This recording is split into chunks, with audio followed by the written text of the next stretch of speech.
यहाँ इतने पिता बैठे हैं महाराज जिन्होंने अपनी बेटियों का कन्यादान किया होगा। एक बात बोलूं, जीवन में आप कहीं भी भोजन करने जाएं, कहीं भी आप भोजन करने जाएं और भोजन में स्वाद न मिले तो एक बार कह सकते हो, लेकिन निवेदन है अगर कोई बाप अपनी बेटी की शादी कर रहा है तो वहां भोजन में अगर स्वाद ना आए तो कभी मत बोलना, क्योंकि पिता अपनी पूरी जिंदगी की कमाई वो उस दिन के लिए पूरे जीवन भर कमाता है कि मेरी बेटी अच्छे घर में जाए।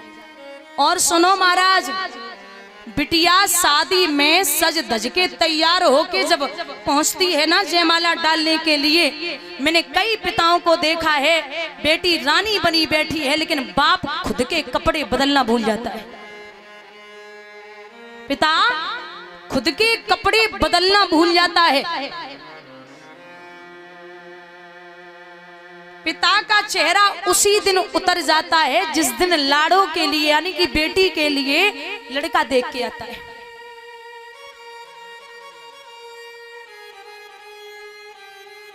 बेटी पूछती पापा को ज्यादा मांग लिया क्या? बोले नहीं लाड़ो, ज्यादा नहीं मांगा, लेकिन मैं ये सोच रहा हूं कि आज से चौथे महीने तू दूसरे घर की हो जाएगी। भाई ने अपनी परछाई दे दी और दहेज में लोगों को क्या चाहिए होता है, क्योंकि लड़के वालों को आप लड़के वालों को घर बेच के या गिरवी रख के भी दे दें तब भी वो यही कहेंगे कुछ ज्यादा नहीं मिल पाया। अच्छा, बिटिया की विदाई पे सब रोते हैं, लेकिन एक ऐसा व्यक्ति रोता है जिसे नहीं रोना चाहिए, और वो है बेटी का भाई। जब तक वो कुंवारी रहेगी तब तक रोज डांटेगा, रोज पीटेगा, मेरे लिए खाना बना दे, मेरे कपड़े धुल दे, रोज लड़ाई करेगा। लेकिन जब बहन विदा होती है ना तो सबसे ज्यादा भाई रोता है। एक व्यक्ति पूछता है कि आज तू इतना क्यों रो रहा है? तो भाई जवाब देता है कि बीरन, जितनी बार लड़ाऊं ना मैं अपनी तरफ से ही लड़ाऊं, जितनी बार लड़ाऊं मैं अपनी तरफ से ही लड़ाऊं, और जब तक मैंने खाना नहीं खाया क्या मजा लिए भोजन कर ले। और अगर मैं बाहर गया ना, बाहर से लेट हो गया तो उसने 50 फोन कर दिए, काम मर रहा है, अरे जल्दी आजा, मुझे भूख लगी है, भोजन करना है। भाई जवाब देता है कि बीरन, आज से न तो कोई लड़ने वाला होगा और ना ही कोई मनाने वाला होगा। मैंने यहां तक देखा है बुजुर्गों, बहन की विदा हो जाए यानी कि बहन पराए घर की हो जाए और भाई पे अगर कोई मुसीबत आ जाए तो जो भी होगा ना जेवर वो गिरवी रख के भाई को पैसे चुपचाप भेज देगी।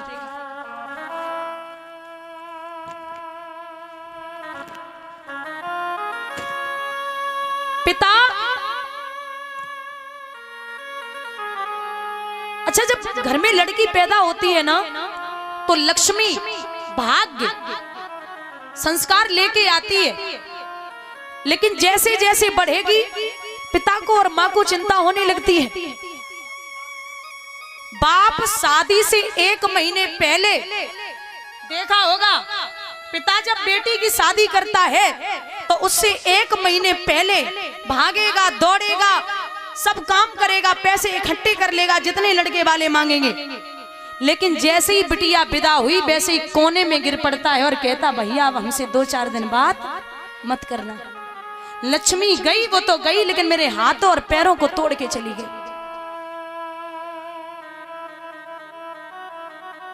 महाराज, बेटियां बोझ नहीं होती, बेटियां बोझ नहीं होती, लेकिन जहां दहेज की बात आती है ना तो गरीब पिताओं को बेटियां बोझ लगने लगती हैं। ये सोचते हैं कि मैं इतना धन कहां से लाऊंगा। बाप अपनी बेटी की आंखों में आंसू शादी से पहले भले ही देख ले, लेकिन आप याद रखना वो पिता कभी बेटी की आंखों में आंसू शादी के बाद नहीं देख सकता। शरीर गिरवी रख सकता है लेकिन बेटी को कभी दुखी नहीं रखेगा।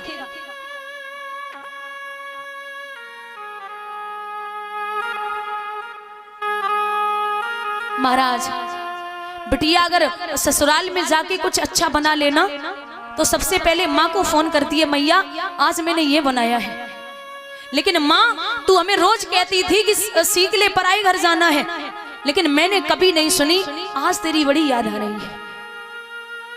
महाराज एक बात याद रखना, बिटिया चाहे गरीब की हो और चाहे अमीर की हो, आप ये मत सोचना कि गरीब की बेटियां, इनके घर पैसा नहीं है, इनके बाप अच्छे से नहीं पालते।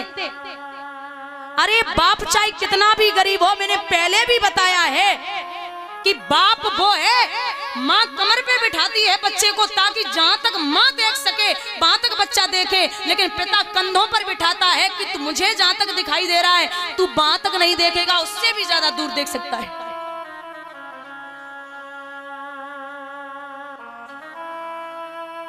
दहेज ने बेटियों को बोझ बनाया है। एक बड़ी अच्छी बात बताऊं, एक गरीब पिता अपनी बेटी की शादी करता है, तो जब शादी हो जाती है, गरीब पिता लेने के लिए बेटी को नहीं पहुंचता, तो बेटी आज पापा को चुपचाप पत्र लिखती है और कहती, पापा आप जब विदा की थी तब से आज तक आपने मुझे याद नहीं किया, तो मैं ये पूछ ही लेते कि बेटी कहाँ है। अरे कुछ बेटियां तो ऐसी होती, भले ही ससुराल में बनी रहे, लेकिन अगर बाप बीमार है तो बेटा नहीं पूछ पाएगा, लेकिन 10-20 बार फोन कर लेगी, पापा आपने दवाई ली, आप ठीक हो ना। इतनी चिंता रहती है बेटियों को। नकली धनवानों की पहचान है, नकली धनवानों की पहचान है खोखा और पेटी, और असली धनवानों की पहचान है जिसके घर में सुखी है बहू और बेटी।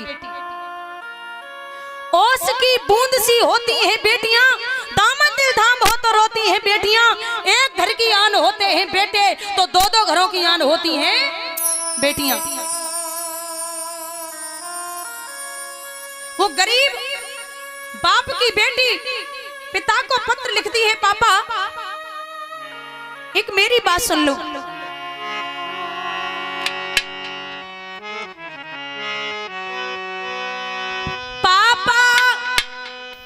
अपने खून से लिखी है चिट्ठिया, अपने ही खून से लिखी है चिट्ठिया, हो पापा मायके को तरह से तुम्हारी बुढ़िया, बबुला मायके को तरह से तुम्हारी बिटिया।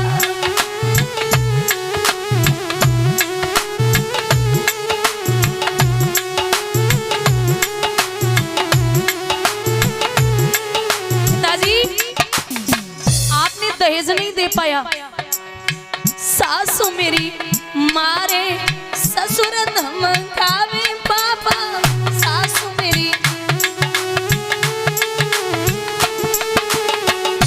पापा ननद दिखावे तेल की कटिया, बबुला ननद दिखावे तेल की कटिया, बबुला मायके को तरह से तुम्हारी गुड़िया।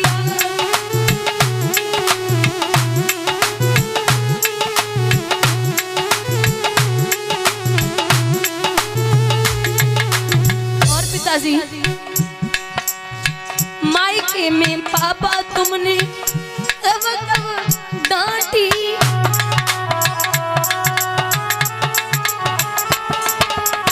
अगर माँ डांट भी देती थी तो आप बोलते थे कि ये पराया धन है, इससे कुछ मत कहा करो। मायके में बबला तुमने कब कब डांटी, ससुरे में बिना पिटे दिनों जातु नहीं बाकी,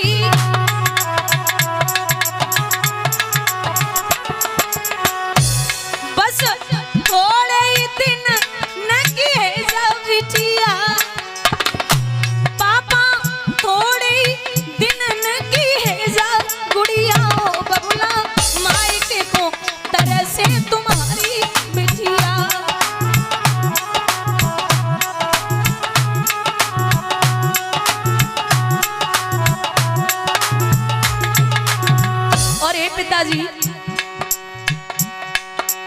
एक बात सुन लो, जिसको बनाया पापा जीवन साथी,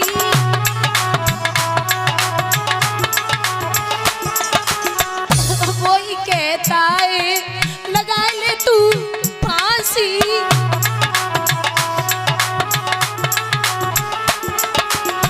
जिसको बनाया पापा जीवन साथी, वही कहता है लगा ले तू फांसी।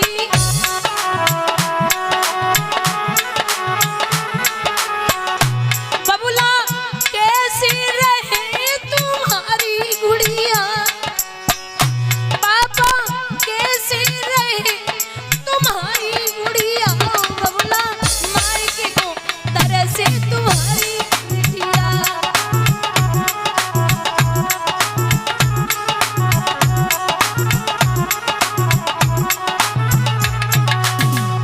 और पापा अपनो वचन बबुला भूल मत जइयो,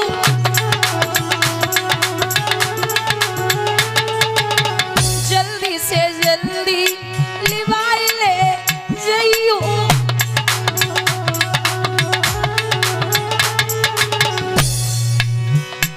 बस थोड़े ही दिन नकी है जब बिटिया, पापा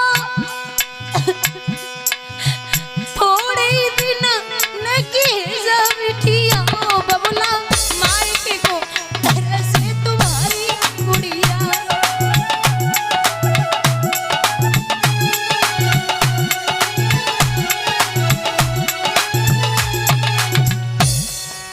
पापा जो तुमने सिखाया, जो तुमसे पाया, सजन घर ले चली।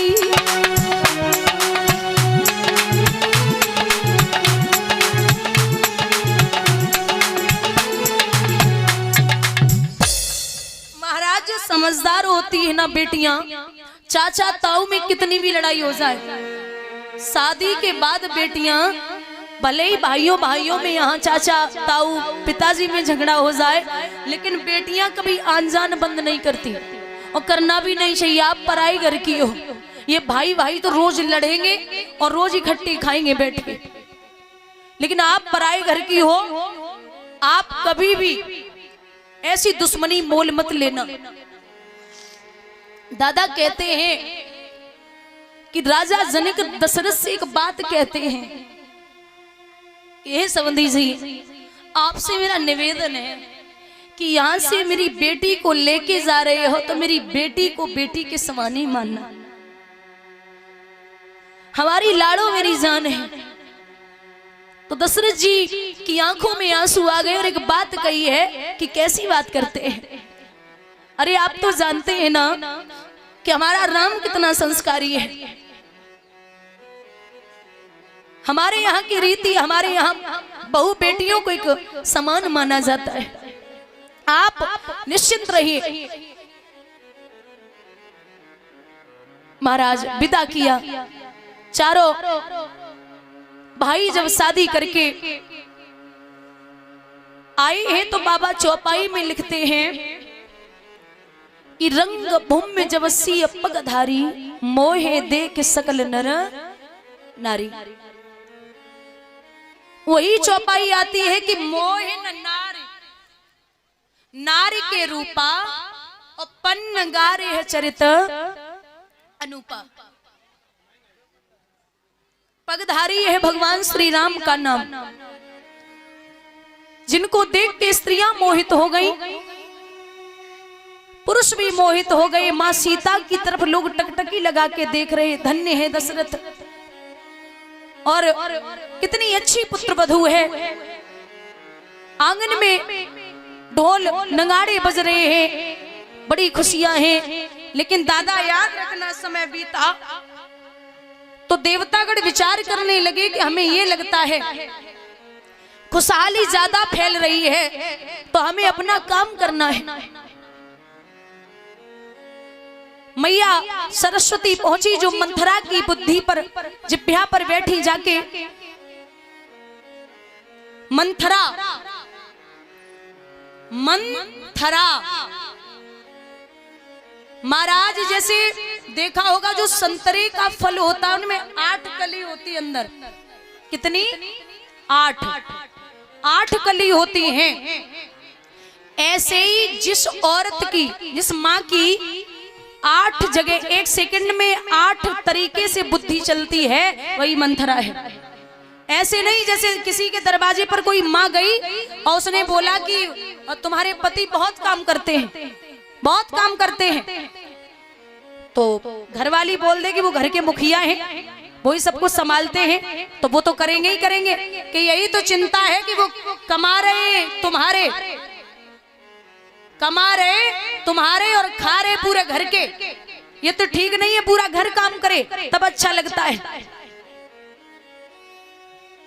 फलों में संतरा और औरतों में मंथरा। महाराज कहते हैं कि वो बुद्धि ऐसी घुमाई है, कहते नारी जो करे सो कर छोड़े, कहो तो राजा को रंग बनाए दे, घर घर वो डोले, औरत करे सो कर छोड़े। यहाँ राजा दशरथ ने दर्पण में अपना मुख देखा तो देख करके विचार किया कि बाल सफेद है, सोचा बुढ़ापा है, अपने बड़े पुत्र को राजगद्दी दे दे। राजगद्दी की जब तैयारियां हुई तो यहां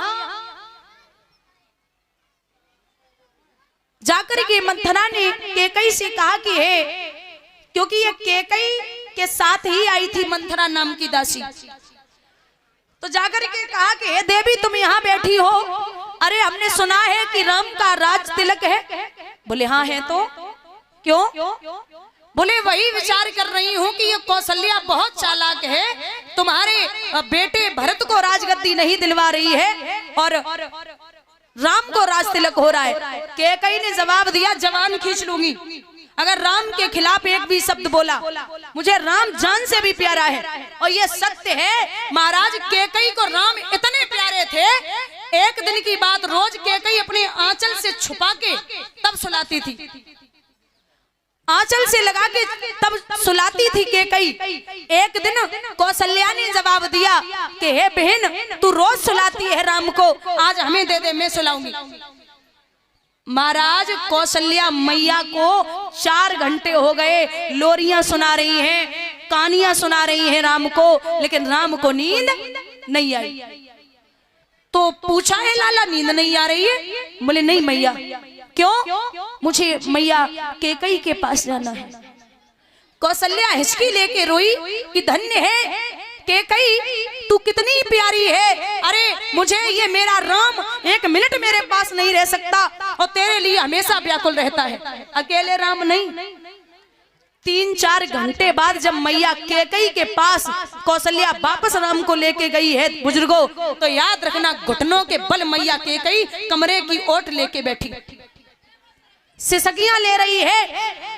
सिसकियों की आवाज जब कौशल्या के कानों में पहुंची तो बोली बहन कैकई क्या हुआ, नींद नहीं आ रही क्या? तो जवाब दियो कैकई ने कि बहना हमारी जान, हमारी आत्मा तो आपके पास है, हमें भला नींद कैसे आएगी? मुझे नींद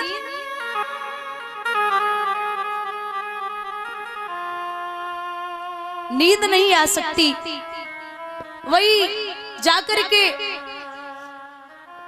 लिटा दिया। मैया कैकई आंचल से छुपा करके राम को सुख की नींद सो जाती है। इतने प्यारे थे राम मैया कैकई को। बोलो लोड़ी मैया के पास इसलिए रखती है ताकि तुम्हें लगे वो तुम्हारा ही बेटा है।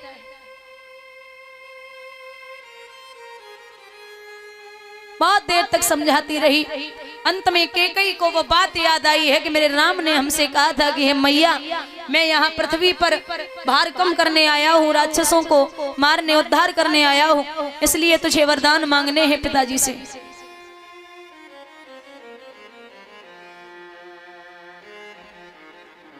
भैया कैकई कोप भवन में लेट गई। जब गोप भवन में लेटी है, आई राजा दशरथ ने पूछा, देवी क्या बात है? बोले हमने सुना है राम का राज तिलक है। बोले हाँ है। तो महाराज आपको शायद याद हो मेरे जो 2 वरदान थे वो आप मुझे दे दो। अरे देवी पागल हो क्या? अरे 2 नहीं 4 मांग लो, 4 नहीं 10 मांग लो, जितने चाहिए हो मांग लो, तुम्हें पता है ना बड़ी खुशी का समय है। बोले नहीं,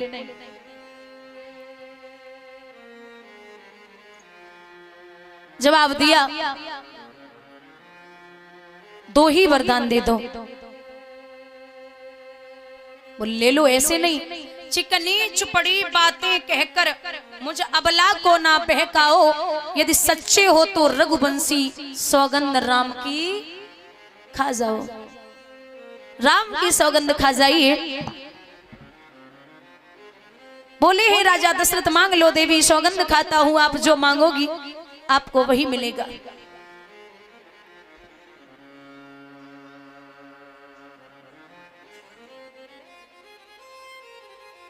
तो बोले सुनिए, पहला वरदान जो मेरा है वो ये है कि आप भरत को ननिहाल से बुला लीजिए और उसका राज तिलक कर दो। अरे देवी जैसे मेरे राम है वैसे भरत है, एक ही बात है, चाहे भरत का हो जाए चाहे राम का हो जाए क्या फर्क पड़ता, बेटे तो सभी है। बोले नहीं महाराज, पहला तो सुन लिया, दूसरा जरा अच्छे से सुन लो। बोले हाँ बोलो। तो बोली है मैया के कई,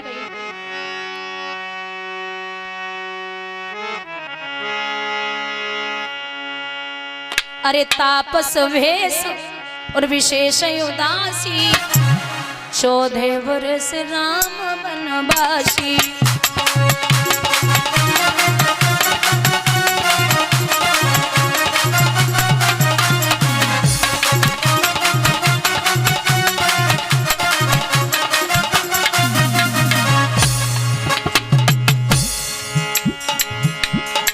तापस भेष विशेष उदासी, 14 वर्ष राम वनवासी, 14 वर्ष।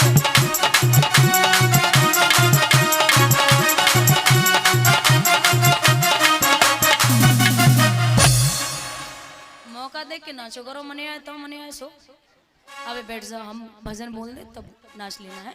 अभी बैठ जाओ, थोड़ा सा हम भजन बोल देंगे वैसे ही नाच लेना। हाँ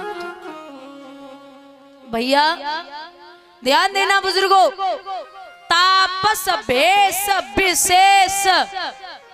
दादा तापस तपसी के भेष में विशेष, शेष नाम के अवतार लक्ष्मण, ये जरूर जानी चाहिए, क्योंकि दादा अगर लक्ष्मण बन के लिए न जाते तो मेघनाथ को मारने वाला कोई पैदा नहीं हुआ। मेघनाथ को वो ही मार सकता था जिसने 14 वर्षों तक अपनी पत्नी का मुख न देखा और जो सोया न हो। फिर शंका होती है कि 14 वर्षों का ही वनवास क्यों मांगा? 13 का मांग लेती, 18 का मांग लेती, 16 का मांग लेती। लेकिन महाराज रावण की मृत्यु के सिर्फ 14 वर्ष ही बाकी बचे थे। आई मौत छोड़े नहीं, रहो चाहे देश विदेश, और बिना मौत मरियो नहीं, चाहे बिचरो देश विदेश। मौत का समय जो निश्चित है वो उसी समय पर आएगी, और जिस समय मौत आ जाएगी वो घड़ी न टलने पाएगी। राजा दशरथ बेहोश हो गए। बोले देवी क्या मांग रही हो? होश आई हो तो जवाब दियो। अरे पगली मेरी जान मांग लेती वो मुझे अच्छा लगता, मेरे मरने की दुआ कर लेती वो मैं बर्दाश्त कर लेता, लेकिन मेरा राम हमसे अलग होगा और बन के लिए जाएगा, कैसे रहेगा? कैकेयी ने जवाब दियो, सुनो महाराज। प्रात होत मुनि भेष धर, जो न राम बन जाए, मोर मरण और रस जरन नप सोचो मन माए। अगर सुबह होते ही राम बन के लिए नहीं गए तो जिस द्वार से राम नहीं निकलेंगे उसी द्वार से मेरी अर्थी निकलेगी, इतना याद रखना। अब राजा फटी फटी आंखों से पत्नी का चेहरा देख रहे।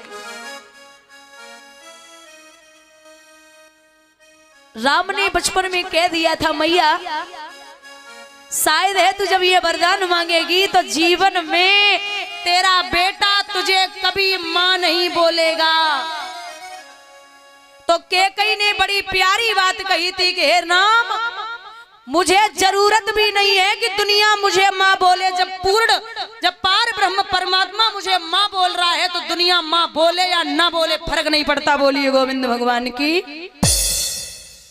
जब तू मुझे मां मान चुका है तो मुझे और किसी से सुनने की जरूरत नहीं है। भैया राम को पता चला तो बड़े प्रसन्न हुए। मैया सीता ने कहा, नाथ मैं भी चलूंगी। अरे तुम क्या करोगी, जाके यहीं रहो, माता पिता की सेवा करना। एक बड़ी प्यारी बात कही है कि प्रभु आप नहीं जानते, अगर म्यान में तलवार न हो या तलवार के लिए म्यान न हो तो वो तलवार अच्छी नहीं लगती। एक बाग में कोयल न हो तो वो बाग अच्छा नहीं लगता। ऐसे ही अगर पत्नी पति के साथ न हो तो पत्नी अच्छी नहीं लगती। मुझे लेके चलिए, मैं भी आपके साथ में चलूंगी। तो जवाब दो है भगवान ने कि नहीं मान रही हो तो चलो, लेकिन हे देवी अगर लखन जान गए तो वो भी नहीं मानेंगे। तब तक लखन का आगमन हो गया। बोले भैया हमें भी ले चलो। बोले पागल हो क्या। तो बड़ी प्यारी बात कहते हैं लक्ष्मण कि जब शरीर से अगर आत्मा निकल जाए तो ये शरीर का काम को नहीं है। और महाराज ऐसे ही अगर आप बन के लिए चले गए तो ये लक्ष्मण यहाँ मिट्टी के समान है, इसका क्या काम है। हाथियों दंत बिन ज्ञान जैसे संत बिन और कामिनियों कंठ बिन लागे छार सुनिए। हाथियों दंत बिन काम ज्ञान जैसे संत बिन और कामिनियों कंठ बिन लागे छार सुनिए। मंदिरों दीप बिन बाग जैसे कूप बिन और प्रजा एक भूप बिन लागे सुनी सुनी है। कायायो वस्त्र बिन सूरमायो शस्त्र बिन और माया एक पुत्र बिन लागे छार सुनी है। अरे कंठ बिन राग जैसे, कंठ बिन राग जैसे और ज्ञान बिन बैराग जैसे और तैसे नाम भजन बिन जदे सुनी सुनी है। लक्ष्मण बोले भैया शरीर से आत्मा निकल जाए तो जो शरीर का काम को ना है, लेके चलो हमें। नहीं मानोगे। बोले बिल्कुल नहीं। तीनों प्राणी जब महाराज तपस्वी वेश में निकले, अवध के लोग रो रहे हैं। बोले महाराज कहां जा रहे हो, मुझे छोड़ के मत जाइए। भगवान बोले आप चिंता ना करो, मैं 14 वर्षों के बाद वापस आऊंगा।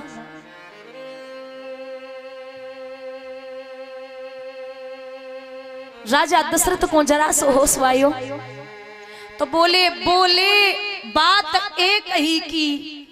राम की बात थी। बोले बात एक ही की, दो और सिधारे जाते हैं, क्यों नहीं जा रहा प्राण मेरा जब प्राणन प्यारे जाते हैं। जानकी जानकी जानकी जाती है।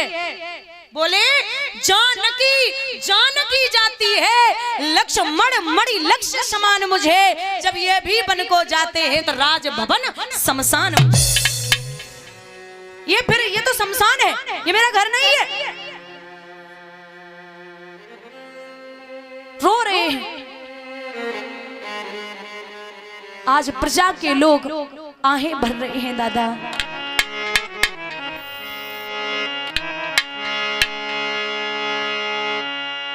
राम सीता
देने की जो सब सुख वो पार।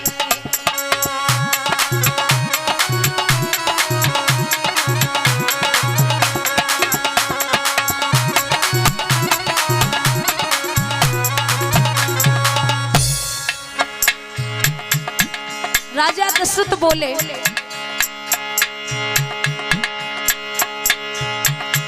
रह सकेंगे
फूल आशाओं के अब मुरझा गए।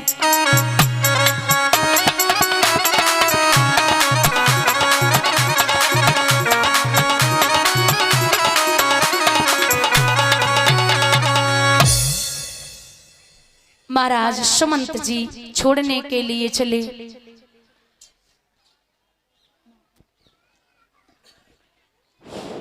हाँ भैया मेरी आवाज ध्यान पूर्वक सुने।